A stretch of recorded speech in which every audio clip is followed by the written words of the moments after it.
যে আবুল আহাবকে আল্লাহ রাব্বুল আলামিন মাল দিয়েছেন, সেই আবুল আহাব দুনো হাতে পাথর নিয়ে আল্লাহ নবীর সামনে এসে বলেন, ওগো মুহাম্মদ, আপনার আল্লাহ টাল্লাহর কথা আমরা মানি না। জোরে কোন নাউজুবিল্লাহ। আপনার আল্লাহ টাল্লাহর কথা মানি না আমরা আল্লাহর কথা।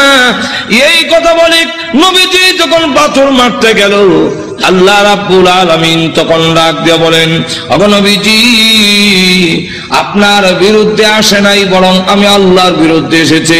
অত বড় নিমক কালাম আল্লাহ তার নবীর পক্ষ থেকে জবাব দিয়ে দিলেন। আর যখন আবু লাহাব বলল, তাব্বান লাকা আলিহাযা জামাতানা, তুমি ধ্বংস হও, এই কারণে কি তুমি আমাদেরকে এখানে একত্রিত করেছিলে? আল্লাহ তার জবাবে বলেন, তাব্বাত ইয়াদা আবি লাহাব, আবু লাহাবের দুনো হাত ধ্বংস হোক। আর তো জোরে কর না। যেই মাত্র এই আয়াত নাযিল হয়েছে, আবু লাহাবের দুনো হাত ধ্বংস এবং ওয়াতাব্বা ধ্বংস হয়ে গিয়েছে। মা আগলান ওয়া মালুহু ওয়া মা কাসাবা, আবু লাহাবের মাল আওলাদ একটাও কাজে আসে নাই, কাজে আসবেও না। আল্লাহ রাব্বুল আলামিন আরো বলেন, সায়াসলা নারান যাতা লাহাবিন ওয়া ইমরাআতুহু, আল্লাহ রাব্বুল আলামিন বলেন, অচিরেই আবু লাহাব এবং আবু লাহাবের স্ত্রী দুজন শিখাময় আগুনের জাহান্নামের আগুনে প্রবেশ করবে। এই আয়াত নাযিল হওয়ার পরে প্রশ্ন হইতে পারে, আবু লাহাবের স্ত্রীর কথা, উম্মে জামিলের কথা কেন আনলো? মহিলার কি দোষ? মহিলার কথা উল্লেখ করেছেন হাম্মালাতুল হাতাব। আল্লাহ রাব্বুল আলামিন বলেন, ওই মহিলাটাও কি কারণ জানেননি? হাম্মালাতুন, বহন করনেওয়ালি। হাতাবা অর্থ হইল, মুফাসসিরিনে কেরাম এর সাথে দুইটা ব্যাখ্যার মিল রেখে মুফাসসিরিনে কেরাম বলেন, একটা ব্যাখ্যা হইল লাকড়ি, আর একটা ব্যাখ্যা হইল সুগুল করি। ওই আবু লাহাবের স্ত্রী গড়ে গড়ে দিকে বলে, তোমরা কারা গো?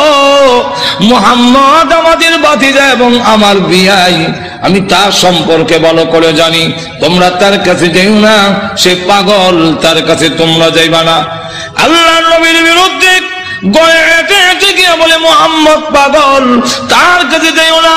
আল্লাহর নবী ডাক দেওয়ার, প্রভু গো, আমার আপন চাষি এবং আমার আপন লোকগুলো যদি এইভাবে অপপ্রচার করে, আমি দাওয়াতের কাজ কেমনে করব? আল্লাহ ডাক দেওয়া, নবীজি, ভয়ের কোনো কারণ নাই, মানুষের দিলের মালিক আমি আল্লাহ। আপনার বিরুদ্ধে যারা গিয়া উস্কানি দিবে এবং বলবে পাগল, এদের দিল আমি আল্লাহ ঘুরাইয়া দিব, অটোমেটিক এরা আপনার কাছে হাজির হয়ে যাবে। ঠিকই দেখা গেল, যাদের কাছে গিয়া বলে মোহাম্মদ পাগল, মোহাম্মদ পাগল, বলে হ্যাঁ, তুই বড় বড় নেত্রী নামছে কেন? নেত্রী নামছে কেন? এতে বোঝা যায় পাগল ও ছোট পাগল না, অনেক বড় পাগল, অসাধারণ পাগল। চলো একটু পাগলটা দেখে আসি। পাগল দেখতে এসে দেখা দেখে আল্লাহর নবীর নুরানি চেহারা এত সুন্দর, খানায় কাবার সামনে দাঁড়ায় কোরআন শরীফ পড়ে, নবীজির চেহারার আলোতে কাবা ঘরের দেওয়াল আলোকিত হয়ে গেছে। না, এই সুন্দর চেহারার লোক কোনদিন পাগল হতে পারে না। আবার কি জানে পড়ে, একটু শুনি। নবীজির কোরআন তেলাওয়াত এত মধুর তেলাওয়াত, শুনি না, না এই তেলাওয়াত কোন পাগলের হইতে পারে না। والشمس وضحاها والقمر إذا تلاها والنهار إذا جلاها والليل إذا يغشاها। পিছন থেকে তারা কর, এই লোক কোনদিন পাগল হতে পারে না, তিনি আল্লাহর পয়গম্বর, কালিমা পড়ে মুসলমান হয়ে গেছে। উম্মে জামিল সে বদনাম করে আল্লাহর নবীর বিরুদ্ধে এবং লাকড়ি এনে প্রতিবন্ধকতা সৃষ্টি করে, যখন বাধা দেয়, এই অবস্থায় আল্লাহ রাব্বুল আলামিন বলেন, আবু লাহাবের স্ত্রীও জাহান্নামের ভিতরে প্রবেশ করবে।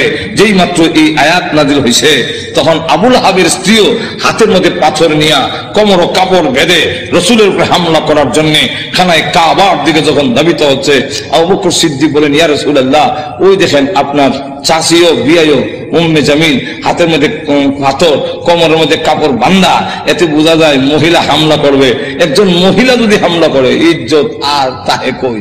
অগণবীজি আবার উনি আপনার মুরব্বী, ওনার ধাক্কা দেওয়া তো যাবে না। আর মহিলা তো এমন এক জিনিস, এমন বিপজ্জনক, ধাক্কা যদি দেন ফিরে বেলে গা বিপদটা তো আপনার হয়ে যাবে। আমার এমন লক্ষ্য করে দেখেন, উম্মে জামিল সে পাথর লেগে গেছে, রসুলকে মারবে। কেমন হাওয়া! আবু বকর সিদ্দিক বলে অসুবিধা হইতেছে না তো? আরো যেমন অসুবিধা হইতেছে, শেষ করে দেন। আমার লক্ষ্য করে দেখুন, পাথর নিয়ে আল্লাহ নবীকে মারার জন্য যখন গিয়েছে, আবু বকর সিদ্দিক রাদিয়াল্লাহু আনহু বলেন, নবী গো, আপনার চাচি এবং বিয়াই পাথর নিয়ে আসতেছে, এমন কি করি? নবীজি ডাকলেন, আবু বকর, চিন্তার কোনো কারণ নাই, আমি মহান আল্লাহ কোরআন পড়ব, মহান আল্লাহ আমার হেফাজত করবেন। এই বলে রাসূল আরম্ভ করে দিয়েছেন, ইয়াসিন ওয়াল কুরআনিল হাকীম।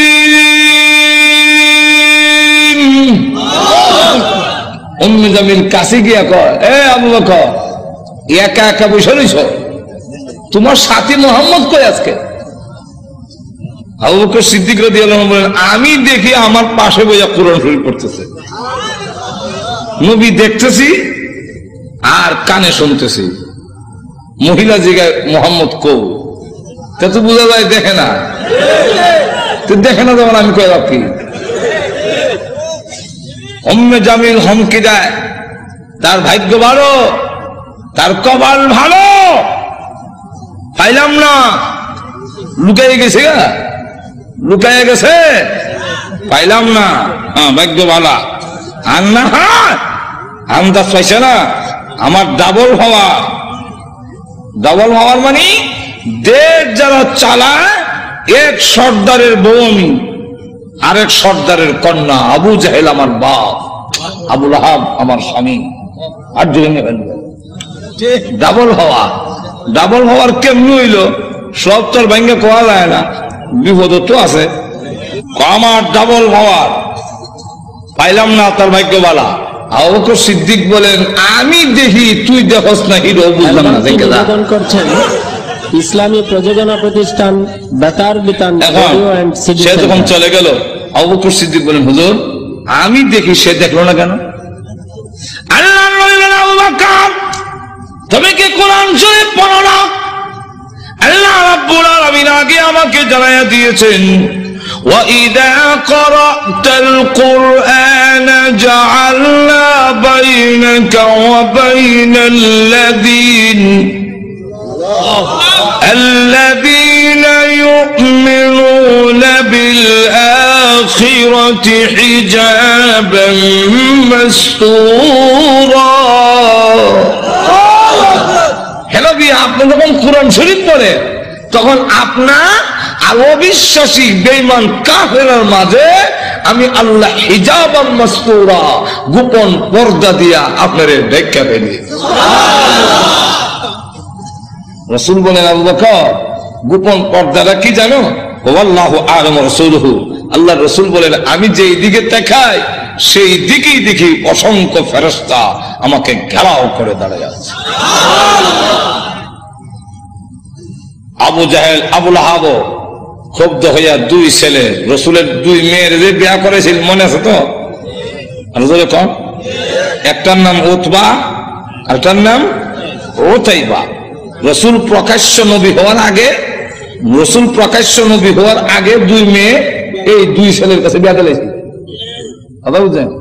এখন সে এই দুইজনের কেন না কয়, তোমাদের শ্বশুর মুহাম্মদের কাছে আমার এবং তোর মার বিরুদ্ধে কোরআনের আয়াত নাযিল হয়েছে, অতএব তোমরা দুজন গিয়ে মুহাম্মদের সামনে বলতে হবে আপনার আল্লাহ টাল্লাহ মানি না। আর একটু জোরে কর না, আল্লাহ টাল্লাহ যেমন বোঝা যায় সাটা, জোরে কোন ঠিক কেমন অবজ্ঞা। অবাধ্যা কেমন চিন্তা করেন, নিমক আরাম কারে কয়, যেরকম ঠিক না। তো গিয়া বলবি আল্লাহ কাল্লা মানি না, আর মোহাম্মদের 2 মেয়েকে তালাক দিয়ে আসতে হবে, আর না হয় আমি মনে করব তোমরা আমার অবাধ্য, আর আমার অবাধ্য হইলে যে কিছু পাইবা না, এটা তো বুঝো। যেমন বাপ ইমুন ফুলা, এটা তো বলার দরকার ছিল। আপনার কথা না মানলে অবাধ্য, আর আল্লাহর কথা না মানলে আর বড় অবাধ্য, যেরকম ঠিক কিনা। আপনার কথা না মানলে আপনার সম্পত্তি থেকে বঞ্চিত হব, আর আল্লাহর কথা না মানলে, নবীর কথা না মানলে জান্নাত থেকে বঞ্চিত হব। অনেক সাহাবীরা তো এরকম করছেন যে বাড়ি ঘর ছাড়তে রাজি, কিন্তু আল্লাহ রসুল ছাড়তে একটু জোরে কর না।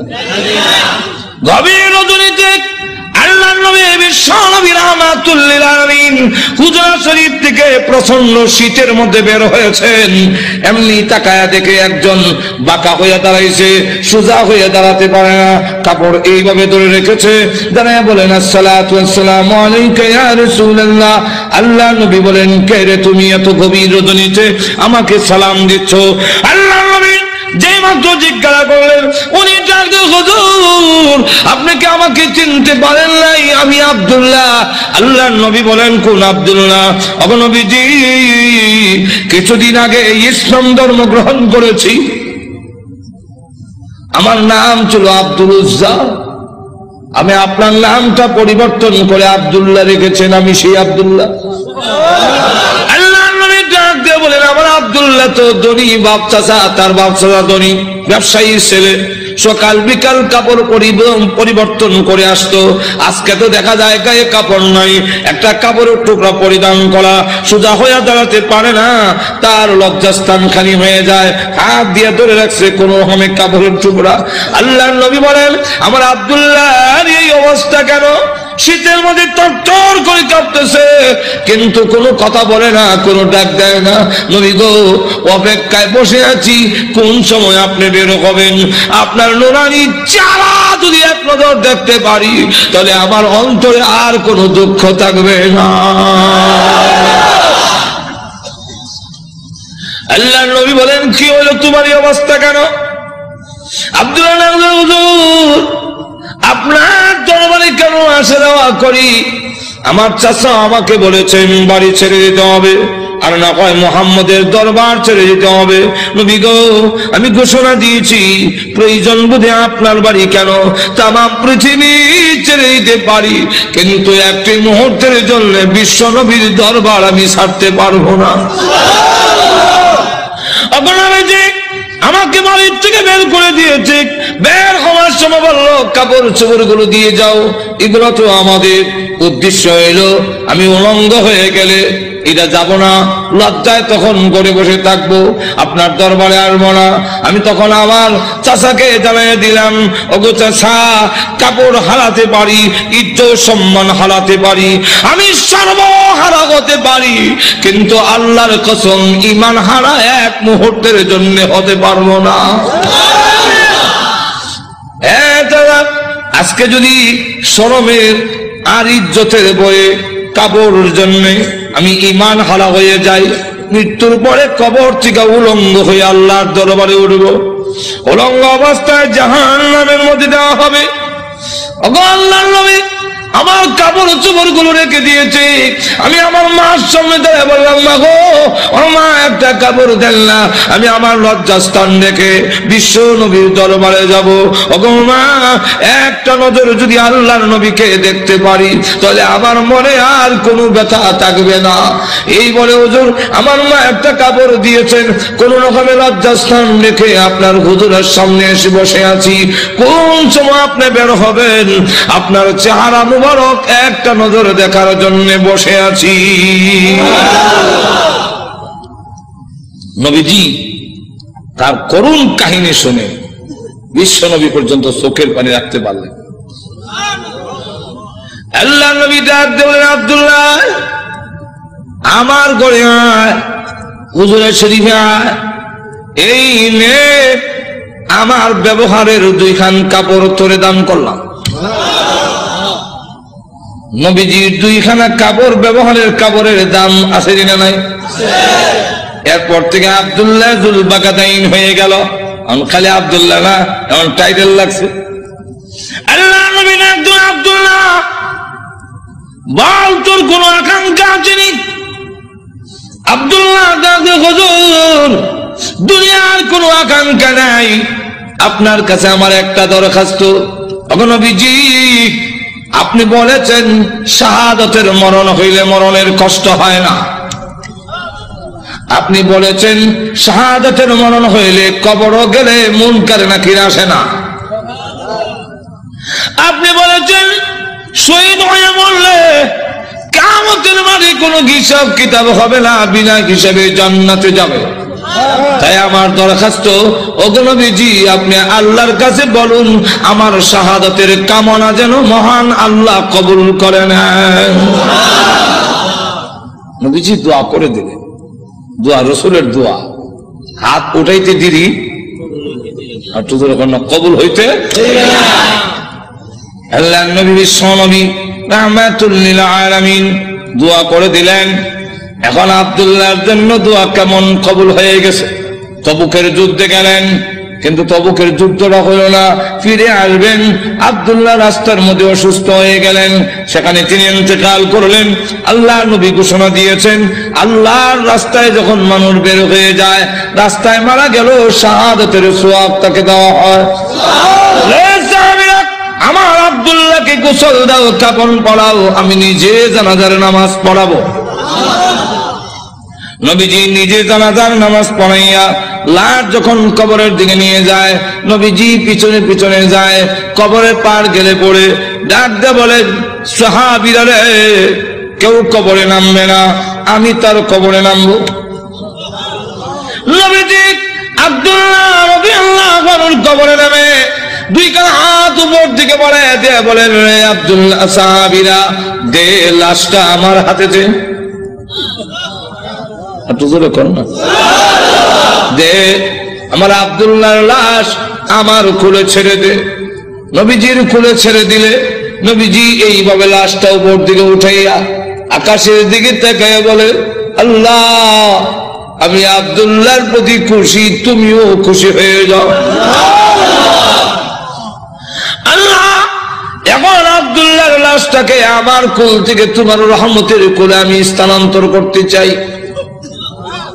এই কথা শুনে সাহাবীরা গইরে কবর পার কান্না শুরু করেছেন। বিশেষ করে সাদ ইবনে আবি ওয়াক্কাস রাদিয়াল্লাহু আনহু ডাক দিয়ে বলে, মাটিতে গড়িয়ে কান্না আর বলে, আব্দুল্লাহ রে, এই লাশটা তোর না হইয়া আমার যদি হতো রে, আমার ভাগ্য কত ভালো ছিল রে আব্দুল্লাহ। এই লাশ তোর না হইয়া আমার যদি হতো, যেখানে আল্লাহর নবী বলতেছেন, আল্লাহ আমি খুশি, মেহেরবানি করে তুমিও আমার আব্দুল্লাহর প্রতি খুশি হয়ে যাও।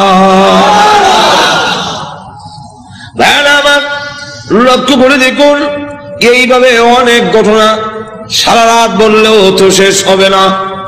এইভাবে বাড়ি ঘর ছেড়ে দিয়েছেন আল্লাহর দ্বীনের জন্য, ইসলামের জন্য, আল্লাহ নবীর জন্য। কিন্তু আবু লাহাবের ছেলে যেমন বাবা তেমন ছেলে উতবা আল্লাহ নবীর সামনে গিয়ে বলে, ওগো মুহাম্মদ, আপনার আল্লাহ টাল্লাহ এগুলো আমরা মানি না। আর তুজরে কর না। আর নবীজির সামনে দাঁড়ায় বলে, আপনার দুই মেয়েকে তালাক দিলাম। নবীজির তাফসীরে মাযহারিতে লেখে, আল্লাহ নবীর উপরে হামলা করে টান দিয়ে জামা ছেড়ে ফেলেছে। নবীজি চোখের পানি ছেড়ে দিয়ে কাঁদলে, হ্যাঁ প্রভু, আমার জামা ছিঁড়েছে, এই জন্য আমি ব্যথা পাইনি। আমি কত আঘাত খাইলাম তোমার দ্বীনের জন্যে, তোমার জন্যে, তোমার দ্বীনের জন্যে যদি আমি কষ্ট পাই, আমার তেমন কষ্ট লাগে না। ও প্রভু, আমার মেয়েকে তালাক দিয়েছে, এই জন্য দুঃখ লাগে নাই, দুঃখ লেগেছে। আমার সামনে যদি তোমাকে কেউ অবজ্ঞা করে, তোমাকে অপমান করে, আমি রাসূল কখনো বরদাস্ত করতে পারি না। ভাইরা আমার, বাস্তবিকই যাদের ভিতরে ঈমান আছে, ঈমানদার কখনো দুনিয়ার সকল কিছু বরদাস্ত করতে পারে, কিন্তু আল্লাহ নবীকে অপমান করবে এই পৃথিবীর কোন মুমিন কখনো বরদাস্ত করবে না। এর নামই হলো ঈমান। জোরে কোন ঠিক কিনা? ওই জন্মদেখ আল্লাহর জন্য, আল্লাহর নবীর জন্য, আল্লাহর দ্বীনের জন্য মুমিন তার জীবন উৎসর্গ করতে পারে, কিন্তু আল্লাহর অবমাননা কখনো মুমিন বরদাস্ত করতে পারে না। আমার আল্লাহর নবী, আল্লাহর মহব্বত নবীর অন্তরে বেশি না কম? আর জোরে কর না, সকলের চাইতে বেশি না কম? নবীজি কান্দেন আর বলেন, প্রভু গো, আমার সামনে কেমনে কয় তুমি আল্লাহ টাল্লাহ, এত বড় নিমক কারাম আল্লাহ আমি কেমনে বরদাস্ত করি? আল্লাহ ডাক দেওয়ার, নবী গো, আমি বানাইছি নিজের সন্তান যদি নিজের দারিদ্র্যের টান মারে দুঃখ লাগে না? না লাগে? নিজের সন্তান যদি কিল মারে খাবলায় কষ্ট লাগে না? আপনার কষ্ট লাগে না, কিন্তু দেখবেন আপনার মা এই জিনিসটা বরদাস্ত করবে না। আপনার ছেলে আপনাকে যদি দারিদ্র্যের টান মারে আপনার কিন্তু কষ্ট লাগে না? আপনার যদি খাবলা মারে আপনার কষ্ট লাগে না? মাথা ষোলো টানে আপনার কষ্ট লাগে না? লাত্তি মারে কষ্ট লাগে না, কিন্তু আপনার মা যদি দেখে তখন বরদাস্ত করে না। দেখি তাহলে আল্লাহ ডাক দিয়ে বলেন, আমি বানাইছি মানুষ, এই মানুষ যদি আমার সাথে বিয়াদবি করে, আমাকে গালি দেয়, আমার বিরুদ্ধে বলে, এত আঘাত লাগে না, কিন্তু আমার নবীকে যদি কেউ কিছু কয় আমি আল্লাহ বরদাস্ত করি না। আমার নবীর বিয়াদব আমি আল্লাহ ছাড় দেই না। আমার নবীর গায়ে আঘাত করলে আমার কষ্ট লাগে। সে পাথর নিয়ে আপনাকে মারতে এসেছে, এই জন্য আমি আল্লাহ আয়াত নাযিল করে জানায়া দিলাম। নবীজি এখন বদদুয়া করেন, আল্লাহ তোমার কুকুর সমূহ থেকে একটা কুকুরের উপরে মুসাল্লাত করে দাও, ছড়ায়া দাও। আল্লাহ আবু লাহাবের ছেলে উতবার উপরে তুমি কুত্তা লাগায়া দাও। আল্লাহ নবীর দোয়া হোক বদদুয়া হোক, জবান থেকে বের হতে দেরি হয়, আল্লাহর দরবারে তা কবুল হইতে একটা মিনিট দেরি হয় না। আর না হয় ওমর যেখানে তরবারি নিয়ে গেলেন নবীকে মারার জন্য, ঘুরে গেল আর একদিকে, ঘরের কাছে গিয়ে শুনে, সামনে গিয়ে শুনলো যে তোমার বোনের জামাই মুসলমান হয়ে গেছে। সেখানে গিয়ে যখন ঘরের সামনে দাঁড়াইছে, শুনে ঘরের ভিতর থেকে কোরআনের আওয়াজ আসে। হ্যাঁ, কিসের আওয়াজ? আস্তে আস্তে পড়তেছে, আউযু বিল্লাহি মিনাশ শাইতানির রাজীম। উমরকে কি পড়ে কলজা দিছিল না? বিসমিল্লাহির রহমানির রহিম।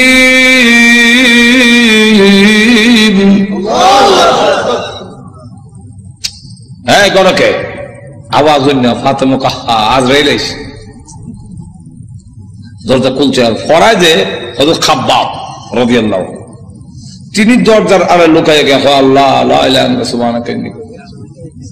বোন এবং বোনের জামাইরে তো একবারে মারবে না, উমর তো আমারে দুই টুকরা করলো, তরবারি আতই আছে, দরজার আড়ে লুকাইয়া খালি খতমে নসলে। উমর ঢুকে তার বোন রে দিল এক থাপ্পড়, বোনের জামাইরে থাপ্পড় খাইয়া উল্টে গিয়ে বসছে। বোন বাধা দিয়ে আমার স্বামীরে মারো কেন? দিলাম তোরা। বোন যখন থাপ্পড় খাইছে, খানের পর্দা ফেটে গেছে, বোন তখন কয়, শোনো, তুমি যেমন খাত্তাবের ছেলে, আমিও খাত্তাবের মেয়ে। তুমি জানো না ইমান এমন এক জিনিস, এটার মধ্যে যত চাপ দেওয়া যায় তত এটার স্পিরিট। ইমানদার এমন এক জিনিস, এটার যত গুতা দিব অত ভালো উঠবো। গুতা দিত না, ঘুমাইতাম। চিড়িয়াখানা গেছে, দেখে চিড়িয়াখানা এক বেটা গিয়ে দেখে ফিঞ্জিরের ভিতরে রড দিয়া বাঘ তো আটকাইতেছে, দেখছেন না? তো চিড়িয়াখানা এটা তো উন্মুক্ত না, সে যেভাবে মুক্ত গরু ধরে খাইতো এভাবে তো খাইতে পারে না। সামান্য খাওয়ান ভাই ধর্ষণার্থী একজন দেখুন না এক লোকটা কর এটা শুনছি বাঘ, এটা দিয়ে ছাগল। বাঘে না মানুষ দেখলে তর্জন গর্জন করে, এটা দিয়ে কিচ্ছু কয় না। তো দিছে সাথী দেখ গুতা নিবেদন করছেন খাওয়ান ঠিক ভাই হয় না ফেরত ইসলাম প্রতিষ্ঠান তোমার এখানে গুড়া কিমরে কামড়া সিটি সেন্টার গুতা দেশ করে জানাস না ভাত গুতা দিলে ভালো উঠলো যেমন গুতা দিছে অমনি কয় হ্যাঁ হাত করে দেন খালছে এখন জুতা মুজা হাতে ফালাই এটা দিছে তো যেরকম ঠিক কিনা ফাতেমা ডাক দেখো ভাই তুমি যে আমার চট দিছে মনে করছো আমি বন্ধ হয়ে যাবো? সুস্পষ্ট করে বলে দেই, সত্য ধর্ম গ্রহণ করছি, মারতে পারো, জীবন গেল ছাড়তাম না। এখন কয়ে এই এটা নিয়ম। মানুষ যখন দিনের উপরে ইসলামের উপরে অটল অচল থাকে তখন তারা আল্লাহ সাহায্য আসে, আর যারা নির্যাতন করে হেরার দিলের মধ্যে আল্লাহ ডর ঢুকাইয়া দেয়। উমর কয় ইয়া তো মারলাম তো সামলাইতাম পারি না, কি পড়ছি রে দেখো না, তোমাকে দেওয়া যাবে না। কেন? এটা কোরআনের অংশ। ইন্নাহু লাকুরআনুন কারীম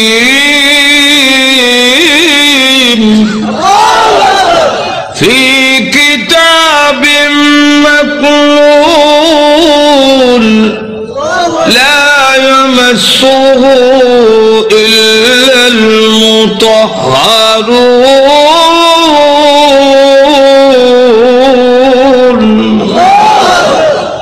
সম্মানিত কোরআন লোহে মাহফুজে সংরক্ষিত, এটা স্পর্শ করা যায় না অপবিত্র অবস্থায়। তাহলে কি করতে হবে? বলে গোসল করে যাও। কাফেররা তো মুত্তা ফানি লয় না, তুমি মুত্তা পরিষ্কার যাও দিছে। এখন বেড়েছে কোরআন বলে তাহা মা আনজালনা আলাইকাল কুরআনা লিতাশকা।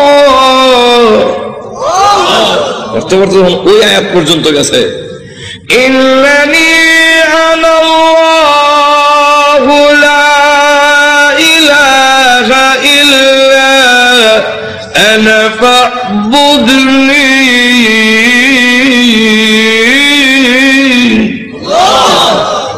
দেখে চোখ থেকে পানির নহর চালু হয়েছে। এমনি ডাক দেখো বোন আমার মোহাম্মদের দরবারে নিয়ে আসল। তো পর্দার আড়ালে যিনি লুকাই আছিল দরজার আড়ালে মনে হতো ঘটনা কম আমার উদ্দেশ্য না। ঘটনা হলে তো এইটা বুঝে 1 ঘন্টা দেবো, ঘটনা হওয়া উদ্দেশ্য না। উদ্দেশ্যটা হইল ওই কথাটা বুঝে পেলে গা দরজার আড়াল থেকে এমনি কয় আর লুকাই থেকে লাভ নাই। এখন বুঝে লেছে উমর মারত না। তো সংবাদটা আমি আগে দিলাই, কারো সুসংবাদ আগে দিতে একটা মনের মধ্যে একটা আনন্দ পাওয়া যায়, তো আমি আগে দিলাই। এমনি দরজার বাইরে থেকে আড়াল থেকে বেরিয়ে কয় হ্যাঁ তাদেরকে কোরআন শরীফ আমি পড়েছি। আচ্ছা, তো আপনাকে সুসংবাদটা দেওয়ার জন্য বেরিয়েছে, কেন লুকাই আসলাম? কি সুসংবাদ? দারুল আরকাম গোপন ঘাঁটি, যেখানে দিন প্রচার করা হয় লুকাই লুকাই এখান থেকে, যার নাম ছিল দারুল আরকাম। এই দারুল আরকামে গত রাত্রে আমি বিশ্ব নবীকে দোয়া করতে শুনছি। আল্লাহ রসুল বলছেন আল্লাহুম্মা আইজ্জিল ইসলামা বিআদিল উমরাইন। আল্লাহ 2টা উমর থেকে একটা উমর ইসলামের ভিতরে এনে ইসলামের শক্তিশালী করে দাও। একটা হলো উমর ইবনুল খাত্তাব, আর একটা হলো উমর ইবনে হিশাম, যার টাইটেল হলো আবু জেহেল। আগে আসল আবুল হাকাম, এরও নাম উমর, আর এই আমিরুল মুমিনিন উনার নামও উমর। আল্লাহ রাসূল বলেন এই 2টা উমর থেকে একটা উমর আমারে দাও। আল্লাহ রাব্বুল আলামিন মনে হয় গত রাত্রের রাসূলের দোয়াটা তোমার বেলায় কবুল হয়ে গেছে। কথাটা বুঝলেন? তো রাসূল দোয়া করতে দেরি হয়, বদদোয়া হোক এরকম। তো এই অবস্থায় দোয়া যখন বদদোয়া হোক আর দোয়া কবুল হয়ে যায়, রাসূল যখন কইয়া দিলেন কুকুর সমূহ থেকে একটা কুকুর সরাইয়া দাও, এখন দেখেন কি হয়। আবু লাহাবের ছেলে উতবা, সে সিরিয়ার থেকে ব্যবসায়ী কাফেলা নিয়ে আসতেছে। রাস্তার এক জায়গার মধ্যে বিশ্রামের জন্য তাদের গমের বস্তা খেজুরের বস্তা তৈছে। এমনি দেখে পাহাড়ের টিলার মধ্যে একটা ভাগ বৈশা, খালি মাথা ঘুরাইয়া আবু লাহাবের ছেলে উতবারে ভালো করে দেখে, যেমন বোঝা যায় গোয়েন্দা অফিসার আসামি দেখতেছে। এমনি সে ডাক দিয়া কয় ও আমার সাথীরা, বাঘ যেভাবে আমার দিকে চায় এতে বোঝা যায় মুহাম্মদের বদদুয়া কবুল হয়ে গেছে। তো রসুল তো বলছিলেন কুকুর, এখন তো বাঘ, উল্টা দি না, উল্টা না, রসুল কুকুর দিয়া বাঘই বুঝাইছেন, হেরাও বুঝছে। এর কারণ রসুল বাঘ কইয়া কুকুর কইয়া কুত্তা বুঝাইলেন কেমনে? কুকুর মানে বাঘ, বাঘ মানে কুকুর, দুইটার একটা মিল আছে। কি মিল? চতুষ্পদ জানোয়ারের মধ্যে কুত্তা হাও আলগি দিয়া পেশাব করে, আর বাঘও হাও আলগি দিয়া পেশাব করে। তাহলে মুতায় মুতায় দুইটার একটা মিল আছে। হাইওয়াতুল হাইওয়ান নামক কিতাবের মধ্যে এই ইয়েটা দিচ্ছেন, কথা বুঝলেন? এখন আসুন, তাহলে দেখা গেল এই অবস্থায় সকলে আপনি আমাদের ছেলে, সর্দারের ছেলে, আপনার সিকিউরিটির ব্যবস্থা আমরা করবো। আপনি ভয় পাচ্ছেন কেন? সিকিউরিটি তারা করবো। সিকিউরিটি কত সিকিউরিটি বন্ধ করলে পিছিয়ে যায়, লোক নাই, মানুষ নাই, এরকম বহুত ঘটনা। আঠুদের এখন না, গজব আসবার হইলে ফিরাইতে পারে না। এমন দেখা গেল সিকিউরিটি দিব, তখন তারা সব গমের বস্তা, বুঝলেননি, আর খেজুরের বস্তা একখানে একত্রিত করে একটা উঁচা পাহাড়ের টিলার মতো মানে সেখানে জায়গা করে দিয়ে বলেন আপনি সেখানে ঘুমান, আমরা নিচে ঘুমাবো। বাঘের নিয়ম হইল আগে যারে পায় তারে খায়, তা আমাদেরকে খেয়ে না মেরে খাবে, এর আগে তো না। ঘুমান মানুষ সব ঘুমাইছে, এও নাক ডাকা। যখন নাক ডাকা আরম্ভ হয়েছে, বাঘে কয় আমার যাওয়ার টাইম হয়েছে। আল্লাহ যাইবার আগে গন্ধটা তোর নাক ফিট করে দেয়, এই গন্ধে যারে পাবি তারে ধরবি, উল্টা পাল্টা ধরিস না। বাঘ গিয়া যতটুকু ঘুমাইছে সবটুকু চেক করে, কারণ প্রত্যেকের শরীরে আলাদা একটা ছোট সময় বাইসাক যখন কোথায় গেঞ্জি রানবে, আমার গেঞ্জি রানিচ্ছেন, এখন কোন গেঞ্জি আব্বার কোনটা বাইসাক বুঝতাম কেমনি, আর নিলে থাপ্পড় খাম উল্টা হল্টা নিলে তো নাকও লাগাইতাম, নাকও লাগাই বুঝতাম এটা আব্বার গেঞ্জি, এটা বাইসাক গেঞ্জি, গন্ধের শরীরে একটা গন্ধ। হ্যাঁ, তো বাঘে গিয়ে সবচেয়ে চেক করে গন্ধ তো মিলে না, আমার আসামি কো মাথা ঘুরাই দেখে বস্তার ঘুরে একটা ঘুমায় নাকটা হইতেছে। তাহলে এটা দেখে বেরি লাভ দিয়ে বস্তার ঘুরছে, ওইটা নাক লাগাইতে পারে, এই যে আমার আসামি বলা হচ্ছে। নিচে নিয়া মাথা এখানে, পা এখানে, হাত এখানে, নারী বুড়ি এখানে, আলাদা আলাদা করিয়া মাছের ভাগার মতো ছড়াইয়া বাঘ আবার গিয়ে ঠিলাত বৈশা অলক দৃষ্টিতে তাকে রয়েছে। এরা ঘুম থেকে উঠতে যখন চিৎকার দিবে, আমি আনন্দ করব, আল্লাহ এবং নবীর দুশমন রে আমি খতম করেছি। এরা ঘুম কেন? সিকিউরিটি দিও, সিকিউরিটি আমাদের শেষ করে বেড়াচ্ছে, আমি করছি। আল্লাহ তখন আয়াত নাযিল করলেন, এই হলো শানে নজরুল, আয়াত নাযিল করে বলে কুতিলাল ইনসানু মা আকফারহু,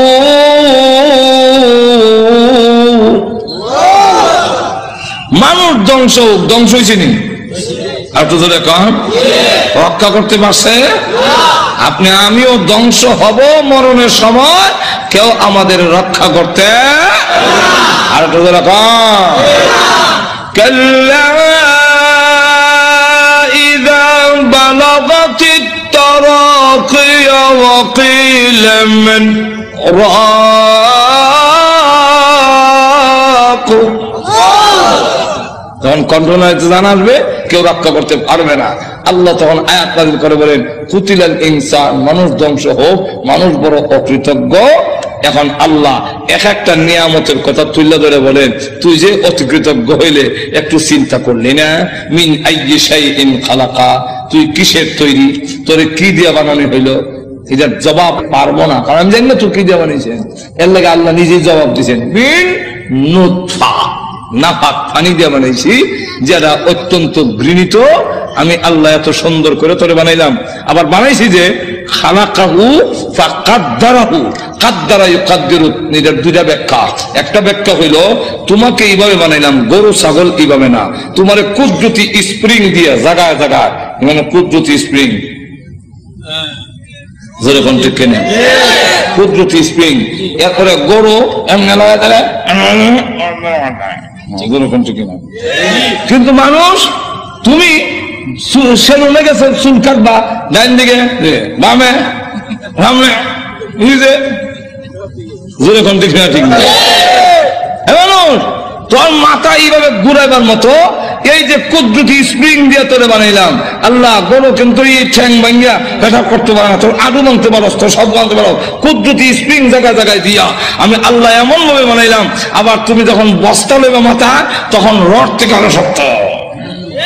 যেরকম ঠিক না ঠিক না। খালাকাহু ফাকাদ্দারাহু। আর একটা কাদ্দারার ব্যাখ্যা হইল কাদ্দারা ইউকাদ্দিরু তাকদীরান। এর অর্থ হলো তুই অত হতাশ হওয়ার দরকার নাই, অত পেরেশান হওয়ার দরকার নাই, সুদে ঘুষে খাওয়ার দরকার নাই। তোমার কপালও তোমাকে জন্মের 50,000 বছর আগে কপাল লেখা কয়টা দোকানের মালিক অবি এটা লেখকেই তোরে দুনিয়াতে পাঠাইছি। যার বাস্তব প্রমাণ কপালে যদি না থাকে, বিদেশি ডিগ্রি থাকলেও বাংলাদেশের এমপি হতে পারে না, এমন ঘটনা বাংলাদেশও আছে। এমন শিক্ষিত লোক আছে যে আরেক দেশে গিয়ে পড়ায়, বিদেশ গিয়ে পড়ায়, এমন বড় ব্যারিস্টার আছে বাংলাদেশও, কিন্তু বুট পায় না। আর তোদের কন্যা বাংলাদেশে এমন ঘটনাও আছে, উচ্চ শিক্ষিত তো উচ্চ ডিগ্রি নাই, কিন্তু বাংলাদেশ সরকার প্রধান হয়েছেন। কেন হয়েছে? এটা কপালও লেখা। যেরকম ঠিক না ঠিক না। আর এটা ওই তালনাকে লেগে অত বড় ব্যারিস্টার হইয়া সংবিধান রচনা করিয়া ও তো পারে না খেলে কোন না হওয়ার কারণ হলো এর কপালও এমপি লেখা নাই। যেরকম ঠিক কিনা। আল্লাহ তাই বলেন এক একটা নিয়ামত উল্লেখ করে আমাদেরকে বলেছেন নিমক